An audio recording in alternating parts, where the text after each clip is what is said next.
Dubious ones, welcome back to the channel. Today we are going over the latest edition of Dynamite. Why?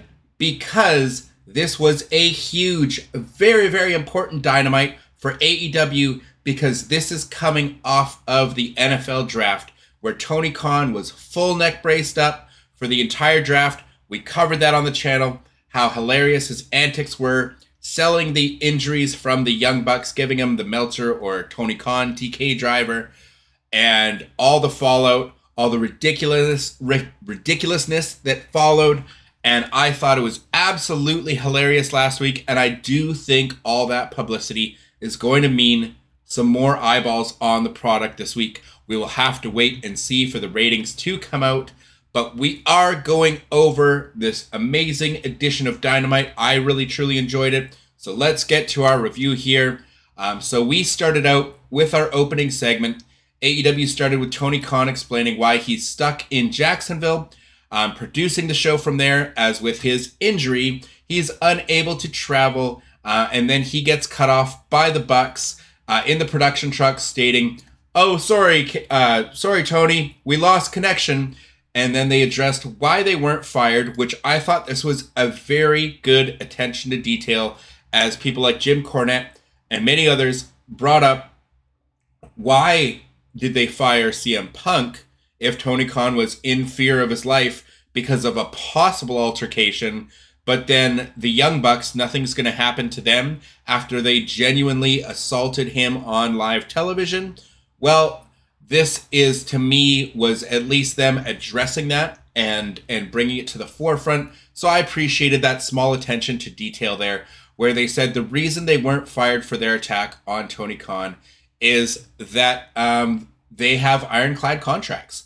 And so them and any of their associates likely aren't going anywhere anytime soon. They state that Tony Khan not being there because of that means that they're in charge. And then they play a new show opening, which just showcased the entire elite, Jack Perry, Okada, and the Bucks.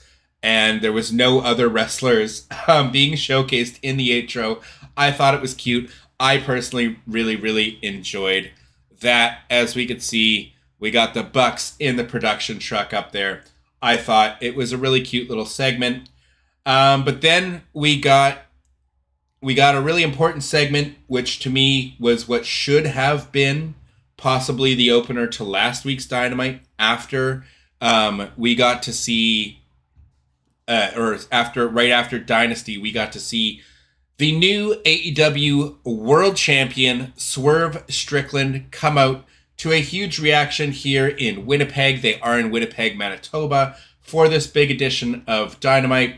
So Swerve came out to a great reaction, and he cut one of his better promos, in my opinion, that he ever has, calling out the EVPs, demanding to know who his next opponent is for Double or Nothing. He called them out, made maybe some lewd comments about them, but as you can see, full-on babyface at this point for Swerve. The Bucks came onto the screen and announced that it's going to be one of the best Canadian pro wrestlers of all time, a former champion, and someone who hasn't been around for a while. So can you think of any former champions, Canadian, that haven't been around on Dynamite or on AEW programming for quite some time? So obviously they were alluding to it being Kenny Omega, but obviously it's none other than my pick for heel of the year of 2023, Christian Cage. Christian came to the ring with the Patriarchy. He acts as if he's going to cut a promo, but what does he do? He pops Swerve in the face with the mic and then jumps him with Nana, with the entire Patriarchy. They beat them down, and then Christian hits a kill switch onto Swerve Strickland onto the AEW title. Nick Wayne then hits a Wayne's World onto Prince Nana. Christian then cut a promo reminding us that Swerve beat down Nick Wayne and left him in a bloody mess in his own gym. If you don't remember this, because I didn't really either, I had to remember that this was when Swerve Strickland as a heel was feuding with Darby Allin, and Darby Allin, with Nick Wayne still as a babyface at that point, because you have to go back for AEW storytelling. Sometimes you have to go back 6 months. But the reason was that Nick Wayne was a friend of Darby Allin's. He got left in a pool of blood from Swerve during that feud with Darby Allin, as well as he mentioned that him and Swerve tagged together. Again, I forgot about this as well. Back at All In, at the biggest show that AEW's ever done, is the way he put it, and said that Swerve lost. And now Christian is going to make him pay for those mistakes. Then Killswitch ripped off one of Swerve's dreadlocks. I thought this was a great segment. The ripping off of the dreadlock was, that was, as someone who's had dreadlocks once himself as a teenager, in a days of a misspent youth, ripping one of those guys out, that's a lot of hair you're ripping out at once. That was, made me irk anyways. But I thought it was a fantastic opening segment, and really one I thought that should have maybe been the opener of Dynamite last week. On Collision, we obviously had Swerve cut a, you got a little bit of a celebration promo kind of thing for him. I thought this was much better opening to Dynamite, in my opinion. It was a great first segment. And then we got followed up by Adam Copeland not knowing who he was going to face of the House of Black.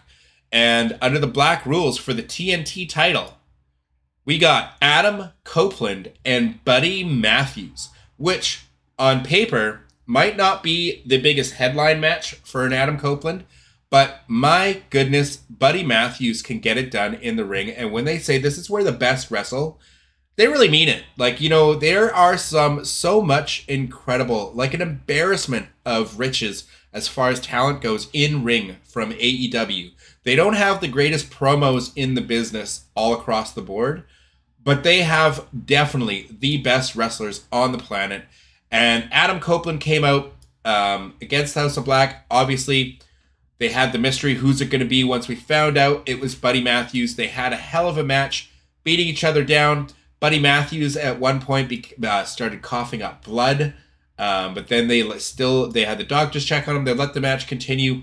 Buddy got Adam, as you could tell, they were in Canada. He got Adam Copeland edge into a crossface at one point. Adam Copeland reversed into a roll-up. Then as they got up, Adam Copeland followed up shortly after with an angle slam. So very much an homage to a Kurt Angle, Chris Benoit. It was a really good TV match. The ending saw Adam Copeland win with a spear out of nowhere, followed with him grabbing 2 chairs to go and deliver a concerto to Buddy Mathews. But then we get the lights go out, and then all of a sudden, Malachi Black is standing in the ring right next to Adam. And surprisingly, he's not going to stop Adam. He's actually screaming at Adam to do it. Do it! Do it, Adam! Telling him to smash Buddy Mathews with the chair. This takes a moment. Buddy actually ends up sitting up from being prone down on the chair. And then we got that little segment with Malachi right in his face. Buddy sat up. Buddy was saying, do it, do it. He was actually calling him on to hit him with the chair, a la Ken Shamrock and The Rock, when The Rock just blasted Shamrock in the face back in the Attitude Era. So as Adam, sits up with the chair, getting ready to smash Buddy Mathews, instead, the lights go out. Or he actually took a look over at Malachi Black as if he was going to hit Malachi, but then the lights go out and the House of Black disappears. And I thought, you know what? It was a decent segment, builds the Copeland-Malachi feud towards the pay-per-view. I thought it was good progression. Definitely didn't have any problems with this match. Then we got a squash match between Samoa Joe and Isiah Kassidy. So here we got, it was a fun little squash match. Not a whole lot to say about it other than Joe is a complete beast and Isiah is trying to kill himself in any match he's in. He took a brutal bump on the outside of the ring when he went from a flip from inside of the ring to the outside. And then Joe did his usual, like if you're coming off the top rope against him, just moving out of the way. But he moved out of the way, so Cassidy hits nothing but floor.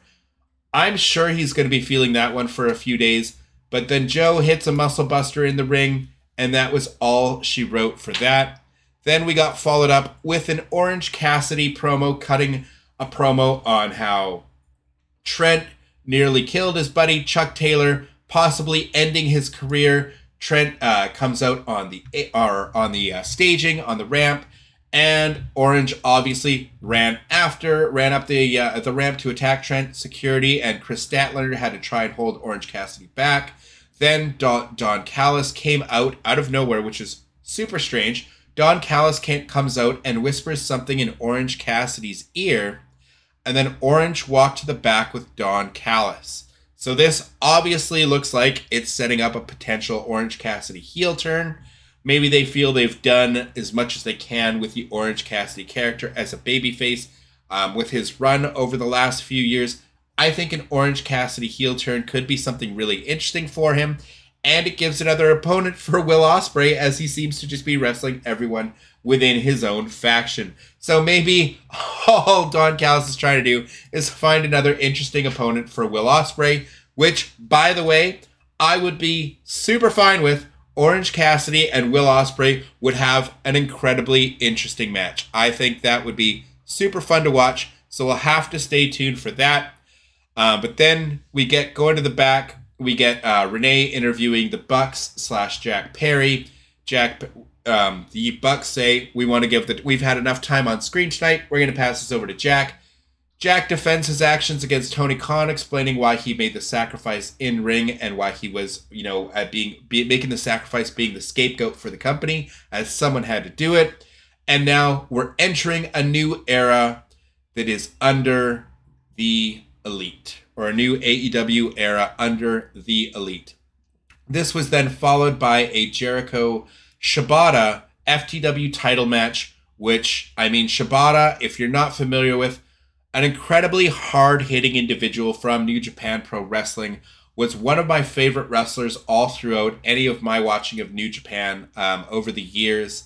So I was super excited when he came out of retirement and signed with AEW, but his run in AEW has been a little lackluster. They played him more as a comedy character than anything else, but with his injuries that he's had in the past, whatever's safest for him and gives him a long career, I'm happy with. I always loved him personally and thought he was a great wrestler. Anyways, Jericho gets off to a solid reaction in his hometown, obviously returning to Winnipeg. Tonight, sporting trunks as opposed to his normal pants that he's been wearing for the last decade. I don't remember the last time we saw Chris Jericho wearing trunks, but we did have his dad, Ted Irving, in the crowd for the action tonight. The announcers point out that Shibata, in his 24-plus year career, has never ever had a no disqualification match before. So this, I thought, was really incredible. Taz did point out on commentary that just because it's no disqualification does not mean it just has to be a hardcore garbage match. As Jim Cornette would say, all these garbage match, lazy booking, and having to move furniture around it and all that. But we did soon see this match sadly devolve just into that. But Jericho grabs a black bag from under the ring at one point. It looked like it was a bag, supposed to look like a bag of thumbtacks. To me, it looked like it was too big of a bag to be thumbtacks. The announcers were alluding that it's obviously thumbtacks. I thought personally it was maybe glass because the bag was much bigger than they normally use for thumbtacks. But it actually turned out to be a bag of hockey pucks. They then proceed to destroy each other with suplexes and bumps on the hockey pucks. And then Jericho even threw a hockey puck at Shibata's face to get out of a figure four, which looked like it could have knocked some teeth out of Shibata's mouth. It was a really brutal spot and looked awful to me. Looked like a dangerous spot too. Like no protection or anything, just getting a hockey puck to the face. Anyone who plays hockey knows how painful that can be. So definitely a risky spot. I felt bad for Shibata there. I hope he didn't lose any teeth. But at one point, Jericho went and grabbed a garbage can. He put it over Shibata's head and over his body, and then he began smashing the garbage can with a kendo stick. Shibata eventually stood up with the garbage can still on his head and began slowly walking Jericho down as Jericho would beat the garbage can with a kendo stick. And each time Jericho did that, Shibata would walk slower and more and walking Jericho into the corner. It was very much a comedy match at this point. No disqualification, as sadly that's Shibata's career at this point, but still, it was a very fun match. Match ended when Shibata went to set up a table, but Big Bill came in the ring, interfered, hit him with a big boot, then chokeslammed Shibata through the table that he just set up. Jericho went over, got the pin, and retained the FTW title. A very fun match. Not great, but definitely not bad either. So I'm not going to hate on it too much. And then we got an interview with Willow, Nightingale, Statlander, and Stokely in the backstage. Not much to say about this other than Willow cut a promo on Sky Blue that we're going to find is the main event to Rampage in this 3-hour show. We find out everyone is banned from ringside, and that if Statlander or Stokely interfere in the match, Willow will be stripped of the title. Stokely probably cut the funniest part of the entire show. Just Stokely then dropped the line of the night, in my opinion, when he said, "Aside from my own actions, what did I do to deserve this? Aside from my own actions, what did I do to deserve this?" Which I thought was just in his delivery and everything, I cannot do it justice, but it was hilarious. I really enjoyed that. I thought it was funny. But then we got our mandatory meat match of the evening when we got Claudio Castagnoli versus Brian Cage. Meat. So I thought it was, between the two of them for an 8-9 minute match, both of them showing off their incredible strength. They had a great match together. No qualms with this. No rhyme or reason. No storyline reason for them to have the match. But just the same, it was a fun match. Fun match to see. And Claudio wins the match after hitting a giant swing into a sharpshooter. Won with the sharpshooter in Canada. Again, them doing a lot of those Canadian spots being in Winnipeg. Then we got to Rocky Romero cutting a promo on wanting to finally win gold in AEW, and he's gonna do it on his own. Do the actions of Trent Barretta and everything else. He's not gonna be aligning with anybody. He's just gonna do it on his own. And then finally, we got our main event match of Dynamite, which was Serena Deeb versus Mariah May for the #1 contendership for who is going to face Toni Storm for that title at the pay-per-view. Now, I thought this match actually over-delivered in my expectations for this match. I thought it was a great match. Serena Deeb eventually got Mariah May into a single-leg Boston Crab, a la Lance Storm. Of course, they're in Canada. And then began smashing Mariah May's knee right into the canvas really hard before locking in the single-leg crab even harder.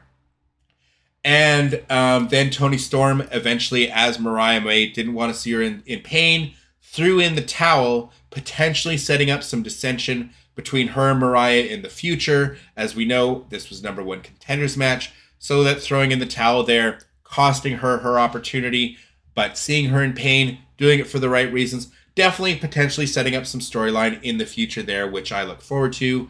But I definitely loved that there was a lot of Canadian spots for the crowd throughout the show, whether it was from Claudio winning with the sharpshooter, Buddy Mathews using the crippler crossface, and then Serena Deeb now winning with the single leg Boston Crab. Just a nice homage for the fans there. Then we got Renee interviewing. Renee had an interview with Adam Copeland. Kyle O'Reilly came out stating that he's a huge fan of Adam Copeland's, and with all of Adam's issues he's having with the House of Black, he'd happily have his back, potentially setting up a big tag match for Collision next week when they are in Vancouver, Canada for Collision on the weekend, as Kyle O'Reilly is from Vancouver, so it'll be a hometown match for him, and teaming him up with Adam Copeland I think would be a good thing to make him seem like a bigger star, and really just I think it would just be a good moment for them, having the two Canadian boys there in his hometown. Give him a big reaction, give him a nice big win. So I think that's what they're building to, but we'll have to wait and see. That show, once again, is going to also be a 3-hour taping, that Collision in Vancouver, as it's going to be a Collision followed by Rampage. But now was on to the real main event segment of the evening, where we got Kenny, by God, Omega, returning home, as they were in Winnipeg, so he had to show up. So we finally get our first update on Kenny Omega. Kenny Omega got his big entrance announcement from Justin Roberts. The crowd went nuts. This really felt like the biggest star in pro wrestling returning. The crowd just went absolutely ballistic for him as he came out and for the announcement of him. It was fantastic to see. He deserves it. But then Kenny went on to cut probably the best promo, in my opinion, of his entire career. He said it was a very serious promo, but he said there was no joking, there's no funny business. As he explained, he got diverticulitis, was 24 hours away from dying. Had he waited any longer and been 24 hours later going to the hospital, he likely would have been dead. He said he spent 10 days in the hospital, was told he needs surgery that could end in him needing a colostomy bag for the rest of his life, which would, end his career. And they said if he does not opt to get the surgery, then he's playing with a ticking time bomb, and that if he gets hit with any form of blunt force trauma to the gut, he could die. So obviously, we knew this was likely setting up an angle where he was going to get hit with some blunt force trauma to the gut. And wait and see what happens soon after this. So Kenny then takes a moment to breathe, states that he had to stop watching wrestling as his hands would shake as he was scared. Scared he thought he was never going to, or that he was going to have to come out and retire and he was never going to get to wrestle again. But then he watched Dynasty. He saw Swerve make history. He saw Danielson and Ospreay put on one of the best matches he'd ever seen in his life. And he wishes he could say he was happy, but when he looked at his hands, the tremors got worse. Was he scared to be a wrestler? But then when he came out and heard the reaction from the crowd tonight, he was scared, yes. But the reason he was shaking is that he was going through withdrawals from not being in the ring.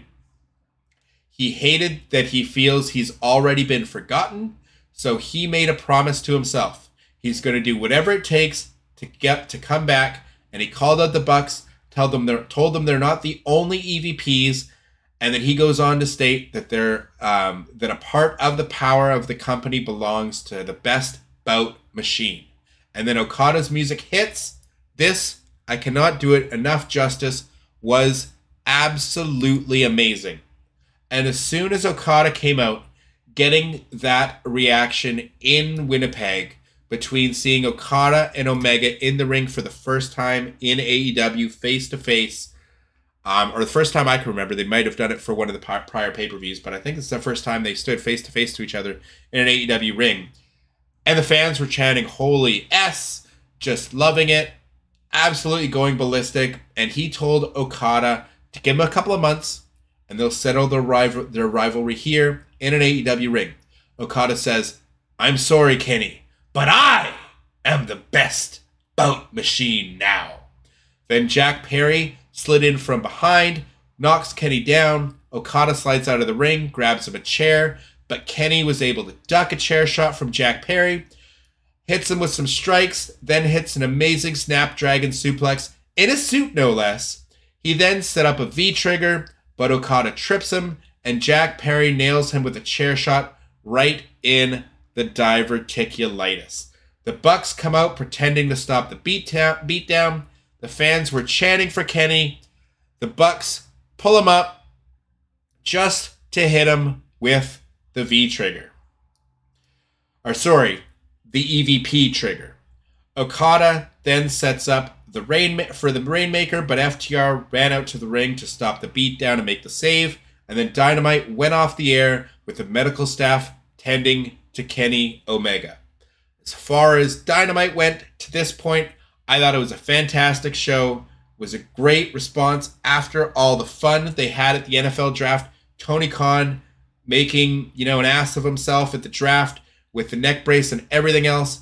I thought it was silly. I thought it was hilarious having Pat McAfee talk about him. Everything else they did.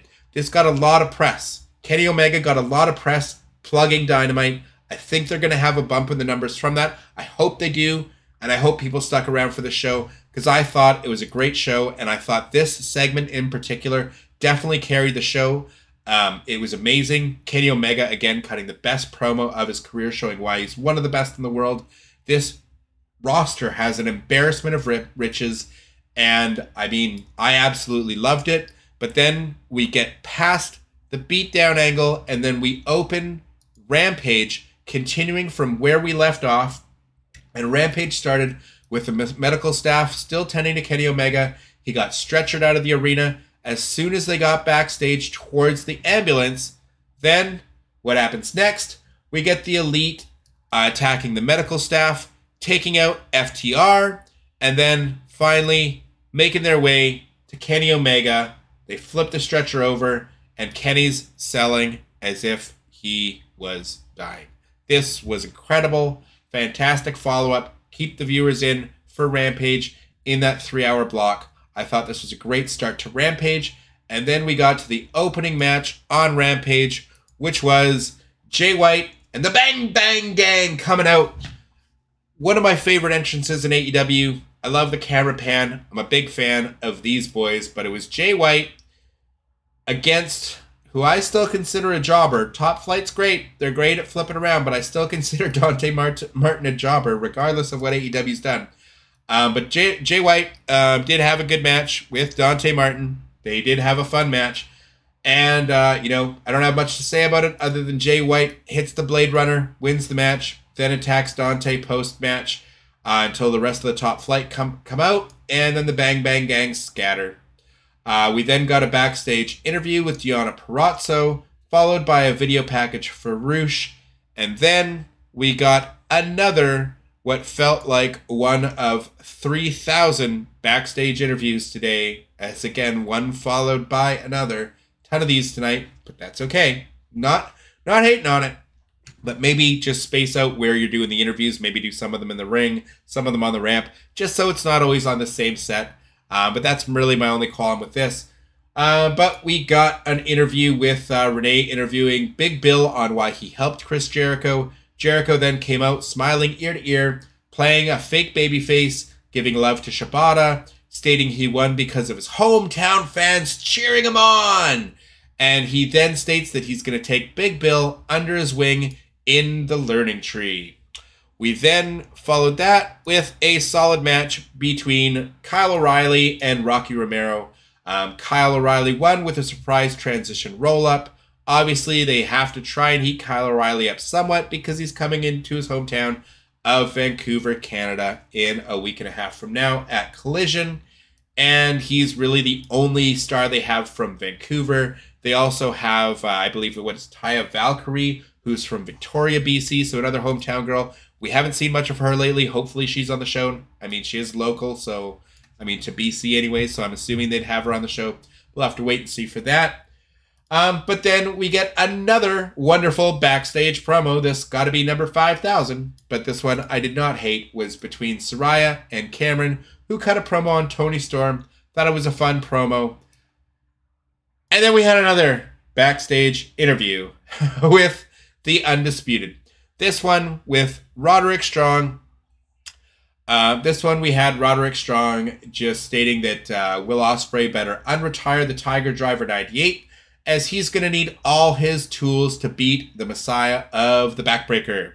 Then we get our main event of the evening. The main event of Rampage tonight being contested between Skye Blue and Willow Nightingale. I cannot sell this match short. This was your garbage plunder match, no disqualification, but these girls literally threw it all out there for the fans. If I was live in attendance, I would have loved watching this. This match was a lot of fun, and I cannot give enough love to Skye Blue and Willow Nightingale in this match, regardless if there was a few botched spots. Who cares? This was a fun match, and these girls put it all on the line. They absolutely killed each other. Started off by fighting in the crowd, hitting each other with everything but the kitchen sink in this match. We got thumbtacks, we got kendo sticks, we got chairs, we got tables. Willow Nightingale even did the Kevin Owens spot of like the reverse suplex thing, avalanche crash suplex thing that he does into the thumbtacks, where Willow ended up eating more of the thumbtacks than Skye Blue. But absolutely incredible. Willow missed a moonsault from the top rope onto a bunch of chairs. That looked like that brutally could have just really hurt her knees. So I worry about her there. Hopefully she's got out of this match without any injury. But again, an incredible match. Eventually ended when Skye Blue, I believe, set up a table on the outside of the ring, or Willow might have set up the table, but then Skye Blue went out and she grabbed a barbed wire board from under the ring, put it on top of the table, and then she went for a Death Valley driver through the barbed wire board and on the table. But Willow Nightingale reversed it, hits the Doctor Bomb through the barbed wire board, through the table, onto the floor, gets the pin count. Yes, Skye Blue's shoulders were not on the ground on the outside. It's falls count anywhere. Her shoulders were flush with the broken barbed wire board.